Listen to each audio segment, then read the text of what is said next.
चीजों को ठीक करने की जरूरत है। कब मुख्यमंत्री नीतीश कुमार जी ने इसको लेकर बातचीत की, मुलाकात की? या जिस तरीके से यहाँ पर कॉलेजेस की हालत है, जिस तरीके से स्कूल शिक्षकों की हालत है, क्या ये भी राज्यपाल ही सुधार करेंगे इसका? शिक्षकों की भर्ती भी आगे राज्यपाल ही करेंगे या सारी चीजें केंद्र सरकार ही करेगी? और अगर आप ये सारी चीजें जो राज्यपाल के अंतर्गत आती है या केंद्र सरकार के अंतर्गत आती है, तथा डबल इंजन की सरकार होने के बावजूद अगर आप इसको नहीं ठीक करवा पा रहे हैं तो ये आपकी कमजोरी दर्शाता है। इसका मतलब बिहार के इतिहास में सबसे कमजोर और सबसे भ्रष्ट मुख्यमंत्री आप ही रहे।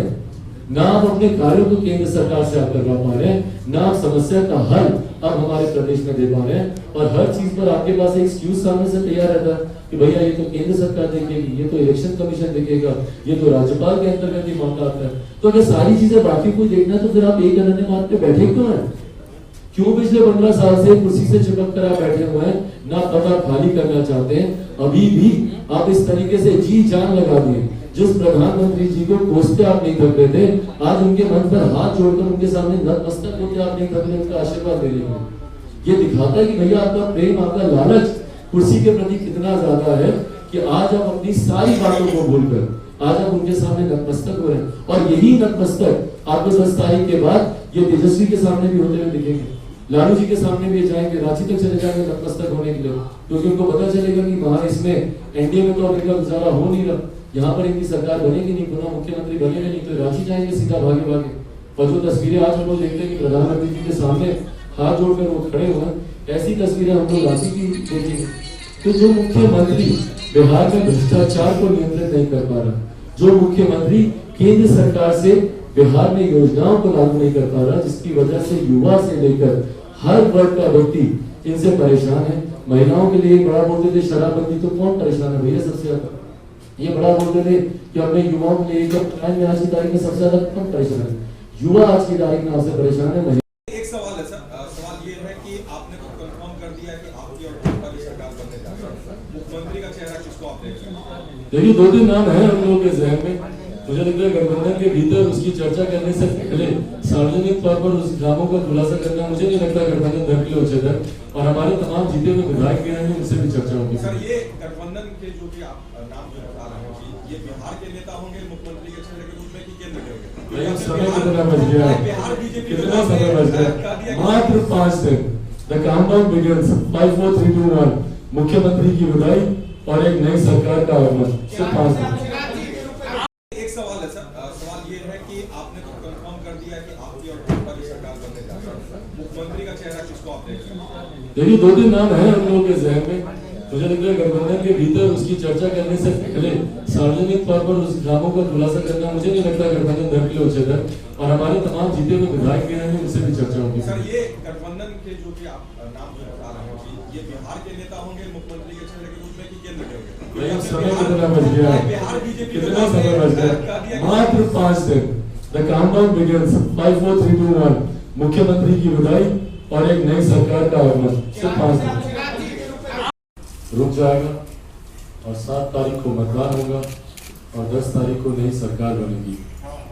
आज आप लोगों से ये जानकारी साझा करना चाहता हूँ कि 2 चरण के जिस तरीके से रुझान मेरे सामने आ रहे हैं, बहरहाल 10 तारीख को जब परिणाम भी आएंगे तो उस वक्त इस बात को आप लोग सब मानेंगे। आज अगर मैं कहूँगा तो लगेगा कि मैं अपनी पार्टी या अपने गठबंधन को लेकर ज्यादा उत्साहित हो रहा, पर हाँ इतना स्पष्ट है कि जिस तरीके से लोक जनशक्ति पार्टी के तमाम कार्यकर्ताओं में खुशी की लहर है 2 चरण के बाद, और जिस तरीके से प्रत्याशियों में उत्साह देखने को मिल रहा है, तो एक बात स्पष्ट है कि लोक जनशक्ति पार्टी के अधिकांश प्रत्याशियों की पहले चरण दूसरे चरण, और क्योंकि मैंने पूरा समय लेकर पूरा फीडबैक इसका मैंने लिया है तमाम प्रत्याशियों का, अधिकांश सीटों पर हम लोग की जीत सुनिश्चित है। और कई जगह ऐसी हैं, आप सबकी भी जानकारी में है, जहां पर मुकाबला और सीधा लोक जनशक्ति पार्टी से ही है। तो ये बात स्पष्ट है कि 10 तारीख को जब परिणाम आएंगे, इससे पहले कि आपने से कोई संख्या पूछे, संख्या बताने की बजाय इतना जरूर मैं स्पष्ट करके बता दूंगा आप लोगों को कि भाजपा के नेतृत्व में जो मैं डे 1 प्रचार की जब से शुरुआत हुई थी उस दिन से मैं इस बात को कह रहा हूँ कि भाजपा के नेतृत्व में भाजपा लोजपा सरकार बनेगी। इसमें अब इसके बाद कोई संदेह बचता नहीं, और बल्कि मैं आग्रह भी करूंगा कि जितने बिहारी हैं, जो भी चाहता है कि भैया भाजपा के नेतृत्व में सरकार बने, भाजपा लोजपा की सरकार बने, एक भी मत अपना बर्बाद नहीं करें जनता दल यूनाइटेड को देखकर। इस बात को मैं पहले भी मैं कह चुका हूँ, इस बात को मैं पहले भी कह चुका हूँ कि एक वोट जो जनता दल यूनाइटेड के प्रत्याशियों को जाएगा वो कहीं ना कहीं बिहार को बर्बादी की कगार पर लाकर खड़ा कर देगा। पहले ही पलायन की समस्या से हम लोग इतने ज्यादा परेशान हैं। पिछले 15 सालों में जिस तरीके से मुख्यमंत्री नीतीश कुमार जी की नीतियों की वजह से बिहार से पलायन और ज्यादा बढ़ा है, जिस तरीके से मुख्यमंत्री जी के कारण से बिहार की व्यवस्था और ज्यादा खराब हुई है, उसी वजह यही तमाम चीजें कारण है कि आज की तारीख में जनता दल यूनाइटेड के तमाम प्रत्याशियों से और मौजूदा मुख्यमंत्री नीतीश कुमार जी से जनता का विश्वास, बिहारियों का विश्वास पूरी तरीके से उठ चुका है। आज अभी जो मैं यहाँ आप लोगों के बीच मौजूद हूँ, हम लोग सब जानते हैं कि तीसरे फेज में चुनाव चल रहा है। अधिकांश हिमाचल का हिस्सा उसमें चुनाव मैदान में लोग जाएंगे अपना वोट डालने वहां पर। आज मैं जानना चाहता हूँ मौजूदा मुख्यमंत्री से, और जब से चुनाव की शुरुआत हुई है तब से मैं उनसे बार बार ये सवाल कर रहा हूँ। मुख्यमंत्री बेहरा नीतीश कुमार जी मेरे ऊपर व्यक्तिगत टिप्पणी करने से उनको कोई परहेज नहीं है, तुरंत वो सामने आते हैं, मेरे ऊपर व्यक्तिगत टिप्पणी करते हैं, मेरे बारे में तमाम तरीके की बातें कही जाती हैं, तमाम तरीके। 15 सालों से मुख्यमंत्री इसके ऊपर हाथ पर हाथ रखकर बैठे हैं। हर साल एक बड़ी राशि वो निकालते हैं बाढ़ राहत के नाम पर, और वो पैसा किसकी जेब में जाता है, वो पैसा कहाँ इस्तेमाल किया जाता है, ये तमाम चीजें भी जांच का विषय। तो जैसा मैंने कहा कि 3 भ्रष्टाचार की जो मुख्यमंत्री सुशासन बाबू के नाम से अपने आप को कहलवाना पसंद करते हैं, जो मुख्यमंत्री नीतीश कुमार अपने ऊपर गर्व इस बात का करते हैं कि भैया मेरे रहते में तो बिहार में कभी भ्रष्टाचार ही नहीं हो सकता, तो बताए ना ताज आयकर के जो छापे हो रहे हैं, ये पैसा किसका मिल रहा है? ये पैसा आज की तारीख में अगर आ रहा है तो ये पैसा किसका आ रहा है, कहाँ से मिल रहा है ये पैसा? नल जल योजना से। और अभी तो जैसा मैंने कहा कि it's just a tip of an iceberg, अभी तो सिर्फ शुरुआत है। अभी तो शराबबंदी की जब जांच होगी, जो पैरेलल इकोनॉमी लाख की आपने खड़ी कर दी है उसकी जांच होगी, उसमें आप जेल जाएंगे। उसके बाद इसकी भी जांच की जाएगी कि बाढ़ से भाई परमानेंट सोल्यूशन आप बताएंगे कि नहीं बताएंगे? कल तो नई सरकार आएगी, मैं तो बोल रहा हूँ कि मैं आपको परमानेंट सोल्यूशन मैं करके दूंगा। ये प्राकृतिक आपदा है, आप इसको संभवतः शायद पूरी तरीके से आप इसको नियंत्रित नहीं कर सकते, बट इसका प्रकोप कम हो, इसके प्रभाव कम हो, उसके लिए तो कम से कम आप काम कर सकते हैं। आप कैनाल्स बना सकते हैं, आप डैम्स का कंस्ट्रक्शन कर सकते हैं, आप नदियों को जोड़ने की योजना पर आप काम कर सकते हैं, जो कि मुख्यमंत्री ने पिछले 15 सालों में एक बार भी नहीं किया। तो आज मैं जरूर चाहूंगा कि जहां जहां पर भी इनकी सभाएं हो, जनता इनसे जरूर इस बारे में सवाल पूछे, इनसे संभवतः हो तो मिलकर इनसे इस बारे में सवाल पूछे। और कुछ दिनों पहले मैंने एक विषय और उठाया था जिस पर मुख्यमंत्री जी का बार बार जो इस तरीके के जवाब देते हैं कि अरे ये लोग तो कुछ जानता ही नहीं है, ये लोग तो पढ़ता ही नहीं है, इन लोगों को तो कुछ आता ही नहीं है। जो युवा बिहारियों पर मुख्यमंत्री बार बार टिप्पणी करते हैं कि बिहार के जो युवा है वो एकदम मूर्ख होते हैं, उनको कोई जानकारी नहीं होती, अनुभवहीन होते हैं। आपके पास इतना अनुभव है तो बताया ना मुख्यमंत्री जी की भैया आज भी 5-5 साल 6-6 साल हम लोग को डिग्री मिलने में क्यों लगता है? वहां से जवाब आता है, कहा जाता है कि भैया ये तो राज्यपाल के अंतर्गत का मामला है, मुझे इन लोगों को तो मालूम ही नहीं है, ये लोग तो कुछ जानता ही नहीं है, किससे सवाल पूछ रहा है? तो भैया अगर राज्यपाल के अंतर्गत आता है तो राज्यपाल क्या दूसरे देश में रहते हैं कि दूसरे प्रदेश में रहते हैं, दूसरे ग्रह पे रहते हैं? कहाँ रहते हैं राज्यपाल? या उनकी और एक अनन्य मार्ग के बीच में 500,000 किलोमीटर की दूरी है, कितने दूर रहते हैं भैया राज्यपाल? आपने कब मिलने का प्रयास किया राज्यपाल जी के सामने? आपने कब इस बात का आपने प्रस्ताव रखा कि भैया बिहार में ये गड़बड़ी हो रही है, ये धांधली हो रही है, बच्चों के ऊपर शारीरिक हमला करना, इसका मैं पक्षधर नहीं हूँ, इसके मैं पक्ष में नहीं हूँ, बट हाँ अगर जनता इस तरीके से आक्रोश दिखा रही है तो उनको सीधा ये बोलना है तुम लोग चले जाओ सभा से, तुम लोग जाओ भागो यहाँ से, क्या है तुम लोग मुट्ठी भर लोगों क्या करोगे? भाई ये मुट्ठी भर लोग इकट्ठे होते होते होते होते आज इतनी बड़ी ताकत बन गए हैं कि अगली 10 तारीख को आपको एक अनन्य मार्ग से आपको घर खाली करना पड़ेगा। ये मुट्ठी भर लोगों की ताकत इकट्ठी हो चुकी है। तो मैं मुख्यमंत्री जी से मैं चाहूंगा कि अगर वो जनता से अगर मिले और जनता अगर उनसे मिल पाए, रात्रि विश्राम वो जहाँ पर कर रहे थे, तो जनता जाकर पूछे साहब से कि भाई जानकारी तो दीजिए कि आप अगले 5 साल में बिहार में बाढ़ पुनः नहीं आएगी, उसके लिए आपने क्या तैयारियां आपने की? मैं कोई जोशी नहीं हूँ, मैं कोई एस्ट्रोलॉजर नहीं हूँ, पर फिर भी आज की तारीख में मैं प्रेडिक्ट कर सकता हूँ कि अगले साल पुनः, क्योंकि निरंतरता में हम लोग देखते आए हैं और मुख्यमंत्री जी के कार्यकाल में 15 सालों में कोई एक साल आप ऐसा बता दीजिए जब बिहार में बाढ़ नहीं हुई।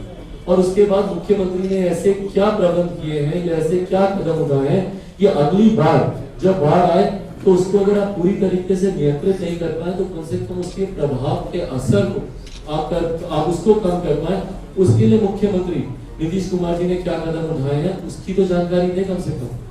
जैसा मैंने आप लोगों के सामने उजागर किया कि 7 निश्चय बिहार के इतिहास में भ्रष्टाचार की सबसे बड़ी योजनाओं में से एक है। उसके बाद मैंने ये जानकारी आप लोगों के सामने साझा की कि शराबबंदी भी उसी क्रम में बिहार में भ्रष्टाचार की सबसे बड़ी योजनाओं में से एक है। शराबबंदी की विफलता इससे पहले तो जब खुलेआम मिलती थी तो कहीं ना कहीं राजस्व आता था, पर आप मुख्यमंत्री बताएं कि जो ब्लैक का पैसा है, जो तस्करी का पैसा है, ये पैसा किसकी जेब में जा रहा है? आपकी राजनीतिक महत्वाकांक्षाओं को पूरा करने के लिए पैसा इकट्ठा किया जा रहा है। 2024 में आप प्रधानमंत्री पद के दावेदार बने, उसके लिए ये पैसा अर्जित किया जा रहा है। ये पैसा जा कहाँ रहा है? क्योंकि शराब तो खुलेआम बिक रही है, इसमें किसी को संदेह नहीं है। किसी एक आम बिहारी दिल्ली बॉम्बे अपना इलाज कराने के लिए। तो आज की तारीख में अंत में बस इतना ही मैं आप लोगों को बोलूंगा कि अगली 10 तारीख को ये तमाम बातें जनता याद रख रही है। लॉकडाउन में आपने जनता के साथ क्या किया, किस तरीके से आपका बर्ताव था कोरोना काल को लेकर, क्यों हमारे प्रधानमंत्री जी को ट्वीट करना पड़ा कि आप यहाँ पे टेस्टिंग बढ़ाइए। प्रधानमंत्री जी का ट्वीट जिस पर ये बहुत ज्यादा परेशान हो गए थे और इन्होंने प्रधानमंत्री जी को कालिदास तक इनके नेताओं ने कह दिया था, वो ट्वीट प्रधानमंत्री जी ने इसीलिए किया था ना क्योंकि आप सक्षम नहीं थे ढंग से यहाँ पर टेस्टिंग कराने के लिए। आप रैपिड एंटीजन से करा रहे थे, आरटीपीसीआर। बिहार पहला ऐसा प्रदेश है जो कि भैया 90% हम लोग रैपिड एंटीजन से टेस्ट करा रहे हैं और आरटीपीसीआर मात्र 6%, 8%, 10% के आसपास उसकी जांच हो रही थी।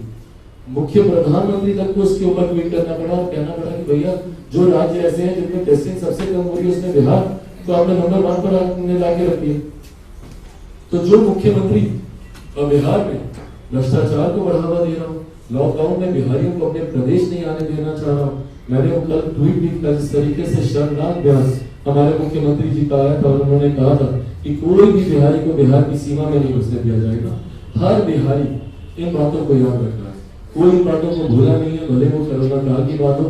कोई इस बात को भी नहीं भूला कि किस तरीके से मेरे पिताजी रामविलास पासवान जी ने लग लगाकर कोरोना काल में लगभग 14.5 लाख के करीब जो लाभार्थियों की सूची एक लंबे समय से पेंडिंग चल रही थी, जिनके राशन कार्ड बनने बाकी थे और जो पिछले लंबे समय से सालों से राज्य सरकार यहाँ से सूची बनाकर नहीं दे रही थी, उस वक्त भी वो विवाद आप लोग के सामने आया था। जब बाबा निरंतर यहाँ पर राज्य सरकार को प्रेशराइज करते थे कि भैया अब लॉकडाउन चल रहा है, आप तो कम से कम आप लाभार्थियों की सूची दें ताकि उनको इस योजना का लाभ हो, क्योंकि कई ऐसे लोग हैं जिनके घर में खाने की भी व्यवस्था नहीं है, उनका रोजगार हो गया, कमाई का उनके साधन बंद हो गए, तो कम से कम राशन तो उनको मिले। 15 लाख के करीब ऐसे लाभार्थियों की सूची बाकी थी, उस पर भी यहाँ से राज्य सरकार की तरफ से जिस तरीके से ढिलाई बढ़ती गई, राशन कार्ड बनवाने में जिस तरीके से यहाँ पर ढिलाई बढ़ती गई, ये तमाम चीजें जनता के सामने है।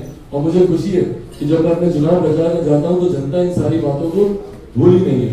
आज जब आखिरी दिन है चुनाव प्रचार का, मैं आप सबके माध्यम से मैं बिहार की जनता से आग्रह करूंगा कि इन तमाम चीजों को अपने संज्ञान में रखें, भ्रष्टाचार को सबसे ज्यादा ध्यान में रखें।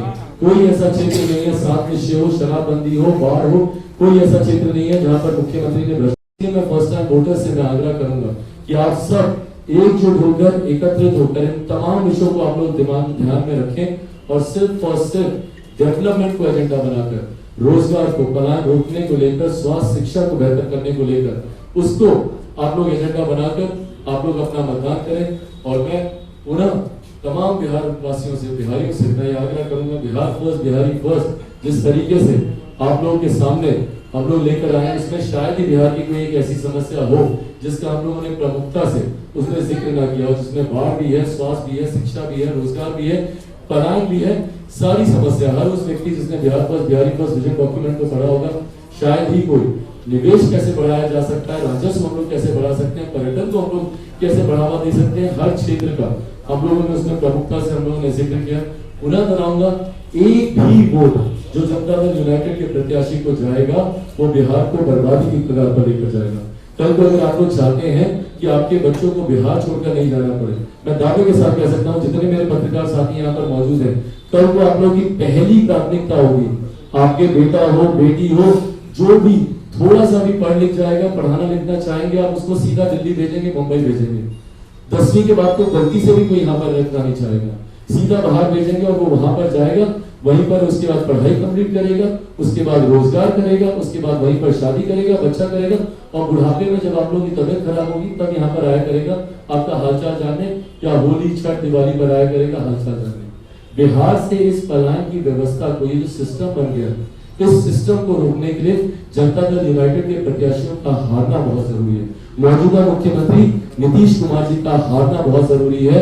इनकी वजह से बिहार बर्बाद हुआ, भ्रष्टाचार में डूब गया, बिहार की बिहारियों को पलायन के लिए मजबूर किया गया। तो मैं पुनः आग्रह करूंगा आप सबके माध्यम से कि मौजूदा मुख्यमंत्री नीतीश कुमार जी को हो ही सबके सपना साकार, मिली हर युवा के रोजगार, वंचित रहे न कोनो बच्चा, शिक्षा जन्म सिद्ध अधिकार, राज के सारा नीति के बस भक्तियों के साथ, बोले बिहार महागठबंधन सरकार, बोले बिहार महागठबंधन सरकार। कांग्रेस महागठबंधन को वोट दें।